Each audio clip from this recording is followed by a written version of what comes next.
All right, guys, we're here for another episode of the Brooke Report, and today I am thrilled because I have Julie Corrado from Coldwell Banker Realty.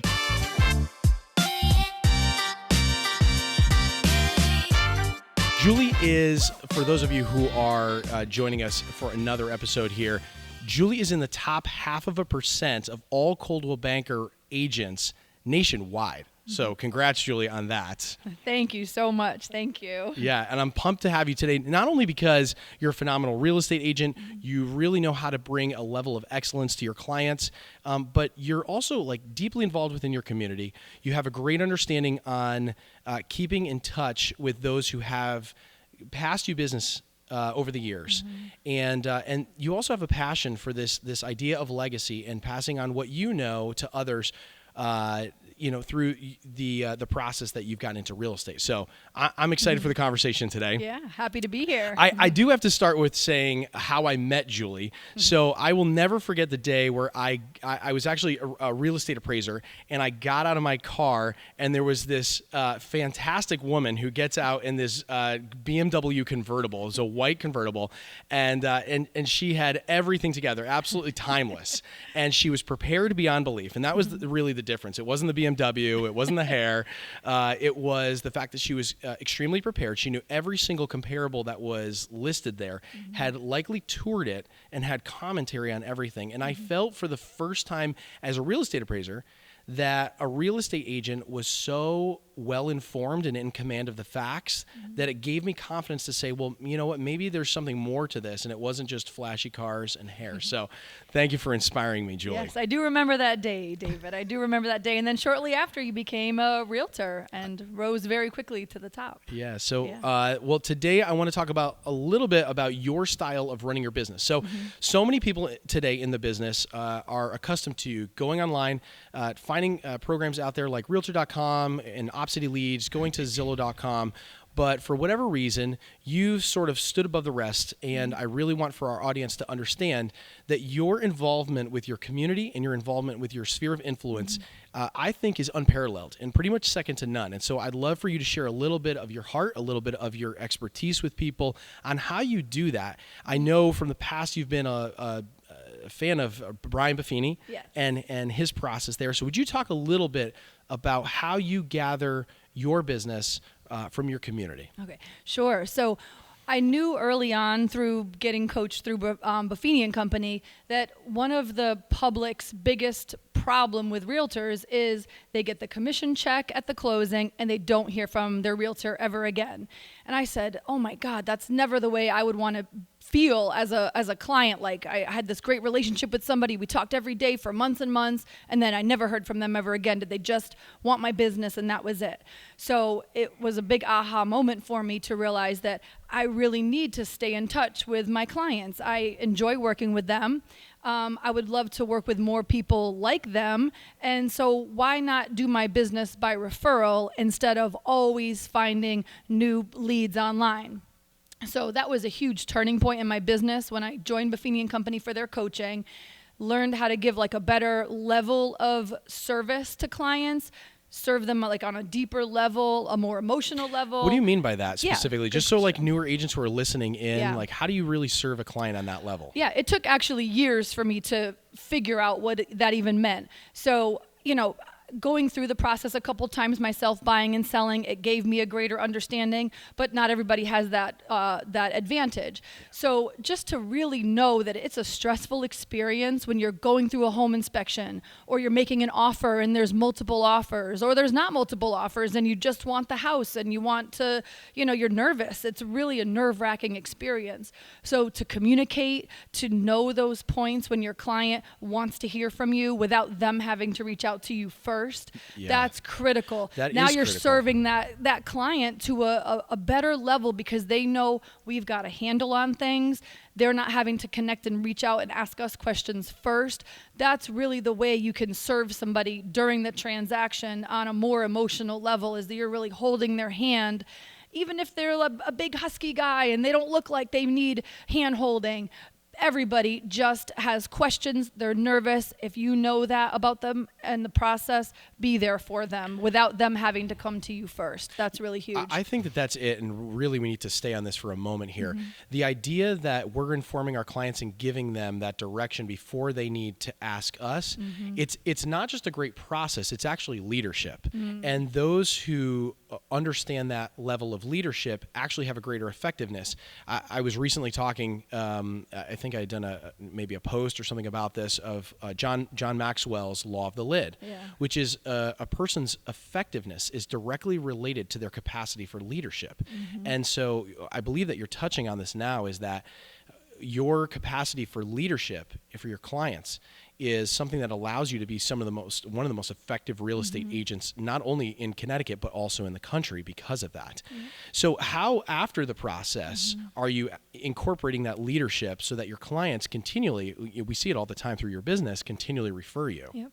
So being a professional through the transaction, number one, makes people want to refer you. You don't go out to a restaurant and have a decent meal and then tell all your friends about it. But you go out to a restaurant, have a phenomenal meal, and now you're like, oh, you got to go here. You got to try that salmon. I've never had a salmon so good.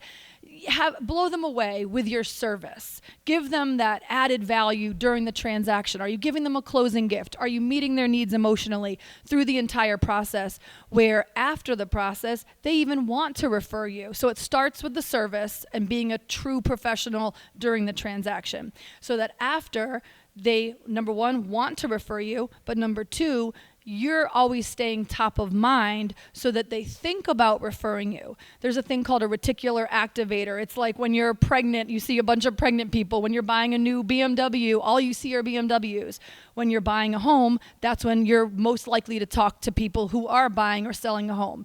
After 6 months and they've gone into their new home, it's not top of their mind anymore to think about referring you. So if you just keep in touch and check in, I host client parties. I reach out and check in to see how people are doing after they close. These are all things that really make people feel, number one, like I care, because I do. I didn't just get my check and run.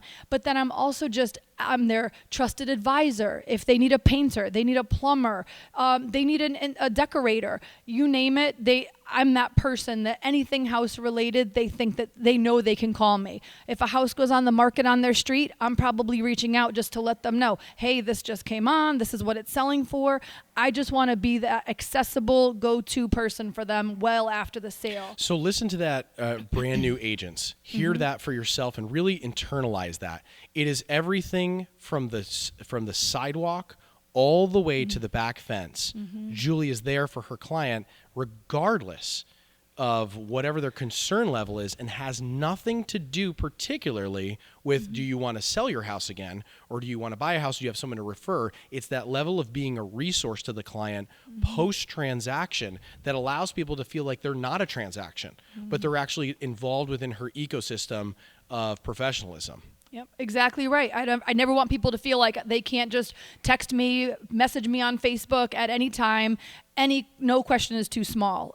Even after I got paid, so to speak, they know that they can reach out to me and I'm that person. So now when they go to a birthday party or they're having friends over and somebody mentions buying or selling, immediately they think there's no one else they should call other than Julie Corrado. And that's my way of staying in their heads, making sure that they know that they could put their name to me, and I gave them a great experience. So they're thinking about me when they know somebody wants to buy or sell. But how do you, Julie, if you're, some people say, I love this sphere of influence idea. I would rather, do business with people who know, like, and trust me already than try to, build rapport with someone who has no idea who I am, has maybe even a pretense about real estate agents, et cetera. You're clearly doing business at a high level because of this. How do you get started into this if you don't have anyone who's in the area? Would you have any suggestions for those people who kind of get started, maybe a new agent on your team, and the advice that you've given them? Sure. So whenever a new agent does join my team, I do think it's important that they are coached. So I'm one of their coaches, so to speak, but I think that having a coach is wonderful. If you want to excel at football or soccer, you're going to have a coach. So I am coached through Buffini and Company, and I talk to my coach every 2 weeks. And that's huge because she's able to really dive into my business every 2 weeks and set goals for for me, help me with issues. I was very intentional about looking to be one of the top agents in my town. She helped me with that. My coach helped me to increase my average sales price. And just work by referral. How do I make sure I'm top of mind? How do I give great service? So having a coach there to really dive into my personal business was critical, and that's what really helped me take off about 13 years ago when I joined Buffini and Company. How did you start? Who are your mentors in the business? Because I know you're mentioning Buffini and Company often, but I also know that you are kind of in this legacy, this heritage of being a real estate agent. So tell me a little bit about that. Yeah. So I went to school at UConn for 4 years. I was graduating, and I had no idea what I wanted to do with my life at all. So I was talking with my dad, who had been a realtor at that point for maybe 35 years and had owned a Century 21 franchise for 30 years. And I had no idea what I wanted to do. He said, well, you could try real estate. And he never wanted to push me into it because it is a difficult business. From the outside looking in, it looks like it can be, fun. You show houses. It's great. It is a difficult career to succeed in, but without the right mentorship. So he said, give it a try. I tried real estate and I loved it. So my whole career, my father, Richard Corrado, has been my mentor. And, now I coach him a little bit on signing things electronically and social media. So I help him a little bit too now. But yeah, he's really been a phone call away my whole life to help guide me and help me on the right path to grow. We talk about this often here on my team, is this progression in real estate. My idea of a real estate agent should not be that you get a real estate sales license and the only thing that you can do from that is then become a broker and have a broker's license. There's actually this progression because you're building a business. That's what you should be building. And how do we know what level of business we're at? It's not always necessarily that there's a production level that qualifies us for something, because there's some of us who do $5 million, $10 million, 20, 30, whatever it is, $1 million, but are at different stages in the business, depending on your average price point, et cetera. I really try to focus agents on that learning cycle, followed by a leverage cycle, followed by a legacy cycle. And I can see your father's legacy really adding into your learning cycle that was there. Who else did you learn from? It was your father. It was Brian Buffini. Were there any other mentors there or any other processes, training modules that you got into that newer agents could also take advantage of? Yeah. I am consistently going through training, and I've been doing this almost 20 years. So Buffini and Company does have a great training program. So whatever training program somebody gravitates to, they should consistently be learning new information and or reminding them of the fundamentals of real estate as well and how to be a great realtor. So there's Peak Producers is a wonderful program. I took it probably 5 years in a row. Each time I took it, I learned something new, and it was the same course. And sometimes I just need to be reminded after doing this for so long, what are my fundamentals? To me, my fundamentals are staying in touch with past clients through notes, calls, or popping by to visit them, or doing client parties, giving the great service, reminding myself of what that is. So it's not because I learned it once, I've got it down pat. I need to be around great other top agents and synergize with other people, hear what other people are doing and help other people learn what I'm doing that works. I just went to an event called Peak Experience in California a couple weeks ago, and that's with just top agents around North America. We get in small groups, we hear from great speakers, and just always learning from other people who are doing it right and synergizing with like-minded people who have great energy. We could just learn from each other. So I think that that's always important too. It's so funny how real estate agents, because we get this idea of I want to have this unlimited income, I want to have this flexible schedule, and as soon as I get my license, I get that PSI certificate, somehow get in, and now I can learn how to fill out a contract, and somehow I've got to this level of competency, and therefore it's like I'm good, right? They realize that I'm good level. But what I find is when I talk with not only top real estate agents around the country, I also talk with the top real estate professionals, so those lenders and those attorneys. They're noticing, and I'm asking them not only here on this Brooke Report, but elsewhere, what habits do you see? it's always that constant attitude of being involved and learning and high collaboration with those who are performing at another level than even yourself in another particular area. So for instance, I would gladly come to you and learn from you about client interaction and, sphere of influence development, community development, because you do that at such a high level. And that, I think, is like the difference that I've noticed about you and about other top producers, is that you're constantly involved with others in a level of high level collaboration, and then also, constantly seeking out mentorship and learning. So for those who are listening here, we cannot encourage enough this idea of mentorship in this process. But eventually, you kind of go from that learn stage and you really move into this leverage stage. And for yourself and your business, I mean, your production is obviously clearly impressive to be in the top 0.5% in your entire network and organization. How are you managing with the amount of business? Yep. I started my team because I was starting a family and I just had more volume of leads coming in than time to be able to manage them. So I was happy to start a team, and I started it very small. I always will appreciate, David, that you took the time to sit with me, and you were my mentor for a bit there, and along the way, when I didn't know what I was doing to start a team, you took the time out of your day to sit with me and teach me about how you run your team very successfully. So I started the team. I needed that because I just couldn't manage the volume that was coming in. I couldn't serve everybody well if I was running around like crazy. And giving good service was always more important to me, and doing things the right way than doing them halfway, but doing way more business. So as I grew, I had to be systematic about how I grew, and I couldn't. Now I sell 100 to 150 homes a year. I couldn't do that if I didn't grow the right way with the right systems in place, the right help, which I have now, and then being able to give the team these leads. If I list a house and they need to find a house, I might not have the time to effectively get out there and find that client a house. I list the house, the team is happy to take the lead and find that client a home to buy.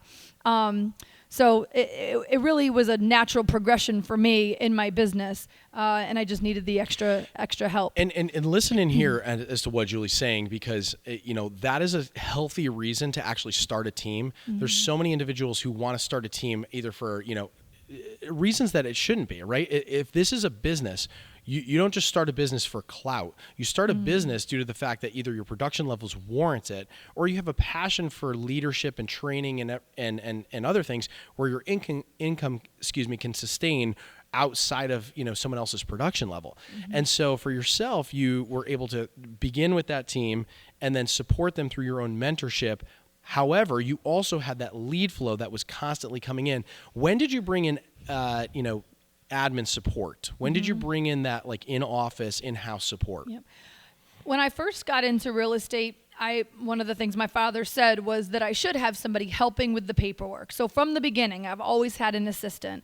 And now we still actually do have one assistant who's there, who is our transaction coordinator, and who is our operations manager, who does the Corrado team business, plus also helps with a lot of our paperwork. So from the beginning, I think it's critical that people do have somebody there to assist with the paperwork. Otherwise, you're getting bogged down with the small details, and things can fall through the cracks if you're on the road a lot. So from the beginning, I think it's great to have So that. let's also clarify that, because I hear real estate agents, they're like, from the beginning. What did that mean? Did that mean for you, it was like day one, you're getting started and you had someone? It was probably 6 months in when I was on track to sell maybe 40 homes in the first year. Every year I was selling 30 to 40 in the beginning. You sold 40 homes in your first year. It was a really busy market also. It was a really busy market. Very, very busy, and not different than today. But yes, so I was very afraid to be responsible for hiring somebody, but I didn't hire them,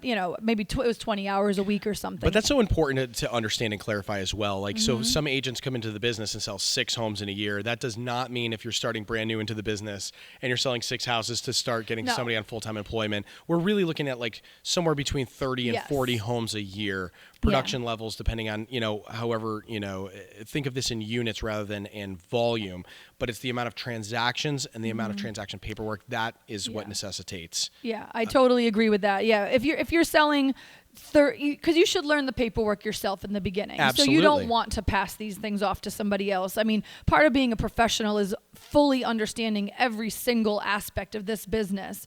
And if you're passing things off too early, you don't know what that contract says. I wish you could just like repeat that again, because so many professionals, at least in our business, they hide behind these personality profiles of saying, well, I'm really good in person and I'm really bad at the paperwork. Right. And so I don't need to do that. I don't want to do that. And so they push this off way too early in the process without actually learning it. And it's almost like hey, get better, do your job until you get to the spot where now I do my job so well on the paperwork side that I'm actually able to train somebody else to be able to do that paperwork at that level of excellence that I demand for my clients. Yes, you're not serving your clients well as a newer agent if you don't understand every single line of each contract, each addendum.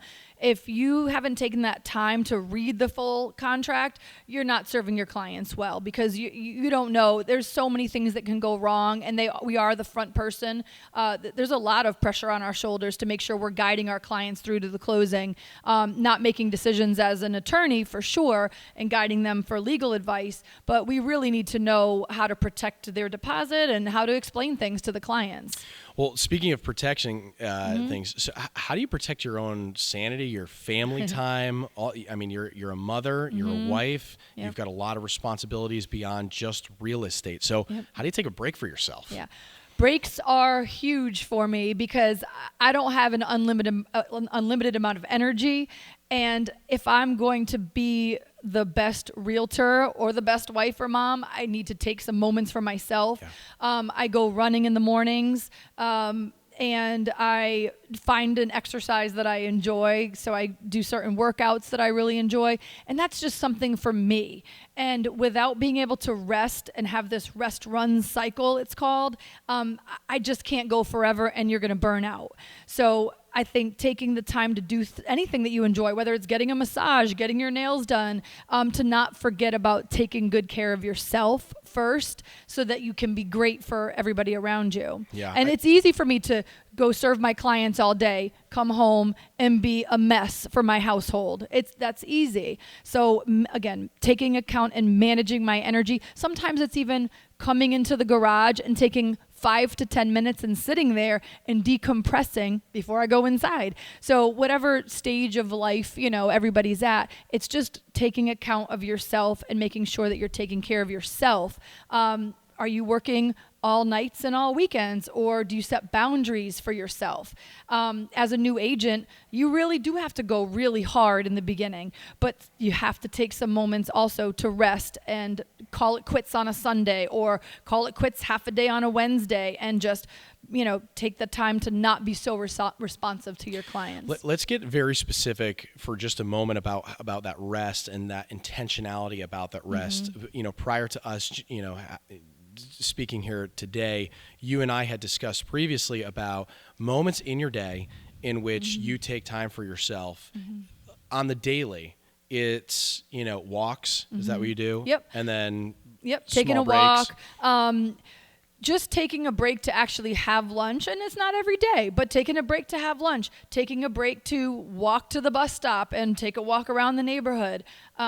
It's really having a morning where I can work out and have that time for myself, where I'm investing in my own energy, and it just makes me feel like I'm just not giving all day long. Otherwise, I know how my energy is, and it'll get depleted. So dad guilt is a big thing, and so is mom guilt, I'm guessing as well. Our business that we so chose to do ends up having the opportunity, let's call it that, to bleed into 24/7. Yes. And our family and family life, at least I can say for my own child, that is like, it's something that you could always give to because you want to and you love being a part of their life.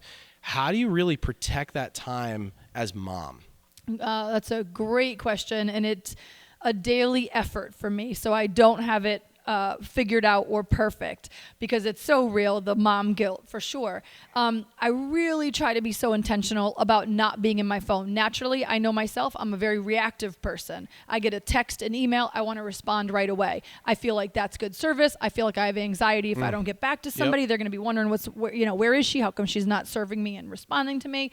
So when I'm with my kids, I try to be very intentional about not having my phone near me so that I can really be present in the moment. So whatever I'm doing with the kids, I do my best to lock in with them because I know it's not an endless amount of time I have with them. So focus on them. When I'm at work, I focus on work and try not to focus on what the kids are doing. And let's say you've got a listing appointment. It's for $1 million, multi-million-dollar place, but you know that you've got maybe you have a son. Yeah, a son and a daughter. A son and a daughter. What are their ages? 6 and 4. 6 and 4. So your son has maybe a sports game that's coming up, and you've also got a big listing appointment at the same time. Both are appointments. I would never book a listing at the same time as a game. Do you so my hear that? kids' things go in first. Yep. All the family items go on the calendar first. Everything else is after that. If somebody says that's the time they're available, I just can't do it. Like that's what's most important to me is the family stuff. So those are the appointments that go on the calendar first. There's no reason somebody can't work around, a couple of hours. And that's the other benefit to working by referral is I don't have to be so reactive where I'm not going to probably lose a listing because I can't be there at exactly Sunday at 12 noon. If I say, are you available Monday at 10 a.m.? Oh, yes, I am. Great. I'll come by Monday at 10 a.m. Just propose something else instead of letting the clients dictate you. Now you can control your schedule a little bit more. That's fantastic. And I obviously, you have to protect your time as wife as well. So is it scheduled time to be with your spouse or is it more natural and understanding? And how does that work out? Because it's a very real thing that so many deal with as real estate agents. Yeah, it's hard to make that time, and we try to have fun together. We definitely enjoy the same things, going out to dinner, so we plan our dinners. I would say once every 2 weeks we have a date night, and we do something fun together. Sometimes we go get sushi together, and it's something simple. Sometimes we walk around the neighborhood together. So we are intentional about doing that. Otherwise, yes, the day gets away from us for sure. Tell me a little bit as we shift from like just family life, etc., and talking about legacy, because we're still on that topic there. For yourself, you're really building into your team. Are there any other ideas around legacy that have showed up for you in your life that you feel passionate about? Yeah, I think just being an agent in my town. I grew up in the town of South Windsor. I really know a lot of the people. I know the school systems. A lot of my friends I went to high school with, I've been selling homes to who have come back to South Windsor. So I think just being a trusted person in the town who loves to support other people in my town, I think that's really nice and really important. If we can hire a painter, I love my painter lives in South Windsor. Like I love just supporting people who are in the town. I found it challenging. I've been on listing appointments in your town, and one of the hardest challenging points of that, usually there's a discussion point around pricing or commission or anything else, but I'll never forget going there a few times years back, and it was, yeah, but Julie's in town, and you seem to be a bit of a mayor of that town, and so how did you really establish yourself in that community so well? It was a goal of mine that I set. I looked at other agents when I was younger that I admired and saw what they did. And I used to drive around all over the place. As a new agent, you have to do that. You have to work everywhere, wherever there's business. And as I was growing and becoming a stronger agent in my business, I said one of the things that I would think as a win is being able to be more central to where I live. So I grew up in South Windsor. I live in South Windsor. And I just wanted to be the go-to person people think of when they think real estate. They think of Julie Corrado in South Windsor. And so I was very intentional about hosting events in the town for my clients. I do a lot of getting information out to flyers in the mail to people who live in the town about what's been selling, what's going on. So I do a lot of target marketing in the town. And I just think that I really focus when I have a client in South Windsor, I put out that that's a sale of mine. So everything I've done, I've been very intentional about it when it comes to the town of South Windsor. I find that there's a different business model that can happen. You have a very successful business model where you've got a lot of your business revolving around the South Windsor area, which actually helps you because as your clients refer you, it's more localized. There's less driving. There's more familiarity to all those spaces, whereas more regional agents are forced to drive a lot and run around a lot. Do you end up referring if you get business that's outside of South Windsor or outside of your general, area east of the river? How do you handle that? Yeah, the first agent on my team was Dawn Gagliardi, who lives in West Hartford. And so immediately I was able to cut down so much driving time by referring any business on this side of the river to another agent on my team. And so I trained her. She shadowed me for a month. And, I was a phone call away for every transaction. I trusted her. And now she gets to take that. And now I get to take the same amount of hours that everybody has in their workday and focus it much more on, a shorter driving time and a more focused market. And then all my name recognition became stronger because now I'm not thinning myself out across Greater Hartford. Now my volume of business is done in the same few towns in the same area. That's fantastic. What a great idea in order to really stay focused, niche down, and then build your brand as that localized real estate agent. That's very powerful. And it is a business model that I would say some highly successful people employ. I was speaking with a real estate agent. She, it was funny. I was up in Boston with my girlfriend, and I was sitting at a coffee shop, and I heard someone take a Zillow call at a seat two over, and then she ended up hanging up, and of course, me unable to stop from introducing myself anywhere, started talking to her a little bit about it. Her niche in Boston is the size of 8 streets. And that niche down marketing, she does, I think, around $200 million in sales every single year. Average price point around $2 million to $3 million is just in those 8 streets. But she knows every homeowner. She knows what every single property looks like. She keeps in touch with as many as possible, knows of the updates that they're having within their town. And so that it's almost a testament that narrowing down is actually highly powerful as you begin to really begin to have a brand for yourself. Let's model into that a little bit more. You obviously subscribe to a brokerage. So do I. I subscribe to a brokerage, but we yet have our own brands inside of that. Describe that importance for you, either as a new agent or as a growing agent. Where does that come into play? Are people really associating with your brokerage or with your brand? How do you develop that? Get into that a little bit more. Yeah. So it is really your brand that you're putting out there that people are recognizing. Some agents do a lot more hand-holding. Some are more focused on, I'll get you top dollar. So whatever your brand is, people will gravitate. I'm up against other top agents on listing appointments, and sometimes they go with another agent who might just be a better fit for whatever reason. And oftentimes it works out where we're working with the clients that we're the best fit with. So I think, focusing your brand in the beginning so that people have a good image of who you are, professionalism, service, whatever you want to put out there. I think it's critical that people get a good feel for you when they find you online, on social media, and that it does remain professional. I think that's always important to touch on when it comes to people in their social media, is you just want to give that image that you're the person that they can rely on, they can count on, and it does come through in whatever your branding is versus who your big company is that you work under. We find so often that it's like, real estate agents will switch brokerages or whatever it is, and it's like, it does not matter. Right. I am there for you in specific, and yet you have the ability to lean back on your brokerage for those larger scale items. As we move a little bit, into this, people call this a crazy market. I'm constantly telling people not to call it a crazy market simply because it kind of makes your client look like a clown to get involved in something so crazy. And as real estate professionals, when we call it crazy, it almost feels like it's out of control and that we're not able to navigate that.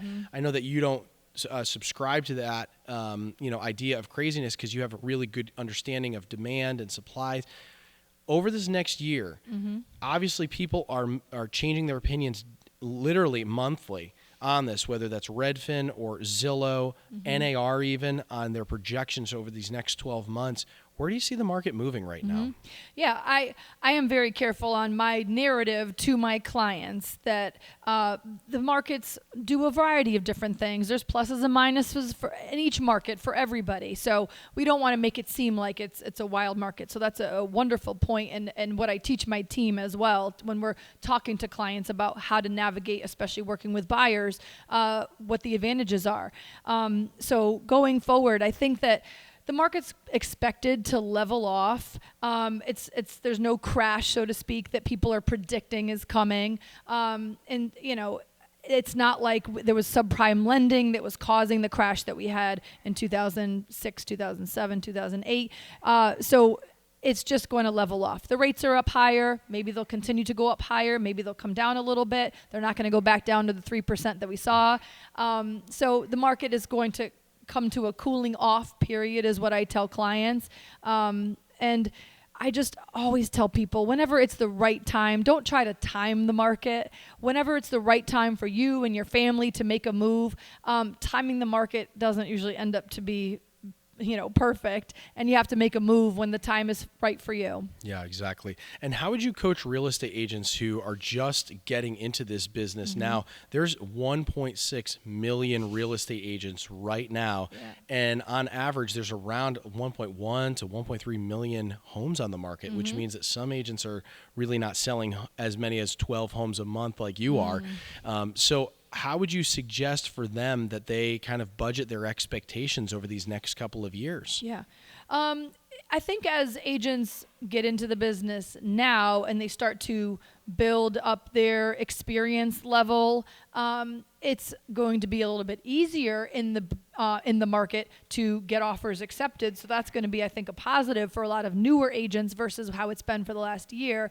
But each market comes with its challenges. So I think that if you just have a trusted mentor in the business, a trusted coach in the business to help you build your professionalism, don't expect to sell 30, 40, 50, 60 homes in the first year. You have to really lay your groundwork in the beginning. Go out on appointments with other agents who know what they're doing, and just learn. You really have to take courses and be out there, preview homes, go to open houses. I think that you have to have a confidence in the beginning. You're newer, but everybody's got some kind of a skill set that they're bringing to the table.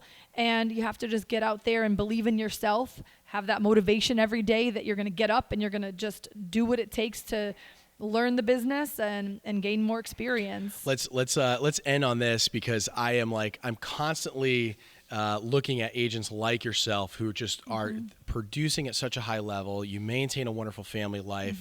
You've got all this. How do you keep yourself motivated every single day? Do you just wake up and say, man, I just love the chase. I absolutely just love selling these houses?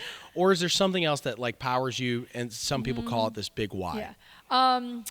The listening to podcasts does motivate me. I'm in the car. Like crime podcasts? Yeah, the Brooke Report is just super motivating.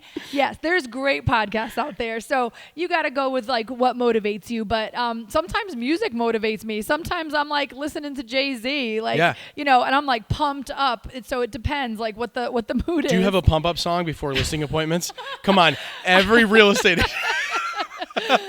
I don't know. There's something about 90s hip hop that does pump Dude, it's me so up. good, right? Yeah, it's just that is going to set me on you can't tell me anything mode. Right. And I need that. So I think great music does pump me up. But just getting fueled by listening to other people, it just motivates me.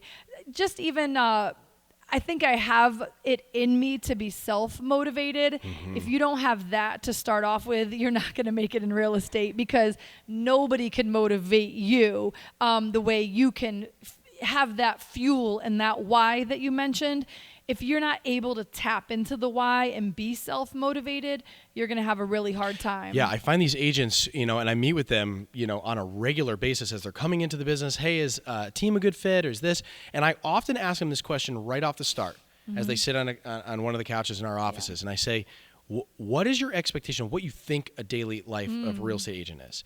And so many times it's, you get to make your own schedule. You get to figure out when these clients, want to get into houses. I love looking at houses. I love decorating, and I love all these things. And I'm like, yes, that all can play in, but you are running a business. So how are you constantly like keeping yourself motivated and organized and disciplined in your life now? Never mind when you get into such a business that absolutely needs that navigating. Yeah.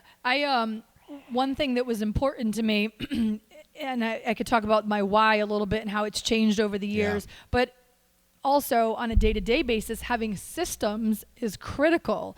Otherwise I start to lose track of things. So that's why you can't just think you're going to sell 100 houses right off the bat, because you don't have a system yet to be able to manage that.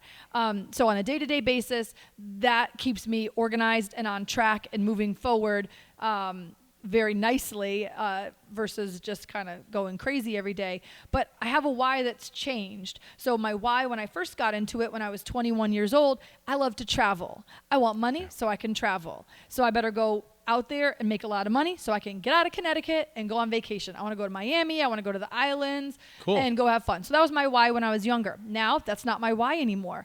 Now I want to be able to pay for my kids' college. I want to have a home that I enjoy, that I could decorate. That makes me feel great. I just put in an in-ground pool.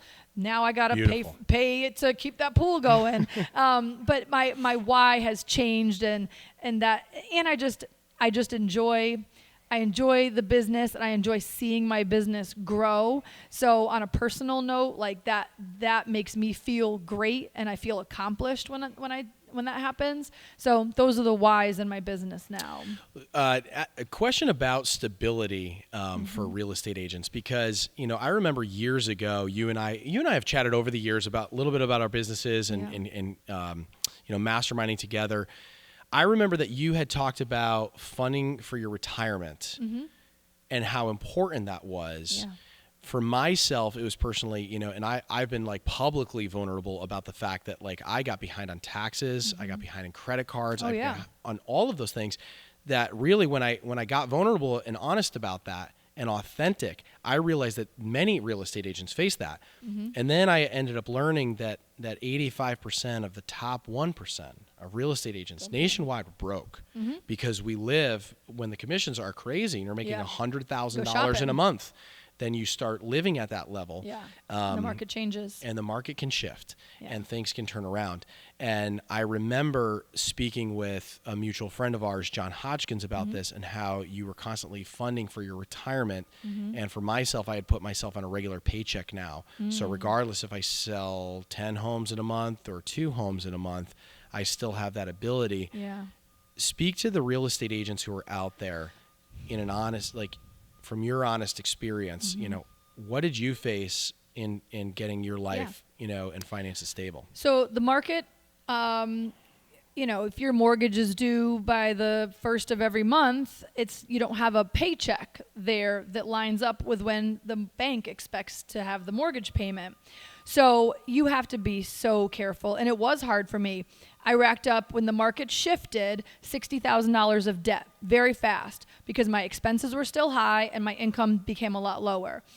I worked with my coach. That's when I joined Buffini & Company, worked with my coach, paid it off, racked it right back up again. So there's the market is not consistent. So saving your money for when the market is great or not great is critical. And this is a market right now where the last couple of years, the market has been great for me and my business, but I have to be very careful that I have money set aside, my reserves set aside for personal and business. So as the market shifts, I'm not caught with a bunch of credit card debt or getting behind on any big bills. Every single year I fully fund my SEP, my SEP IRA.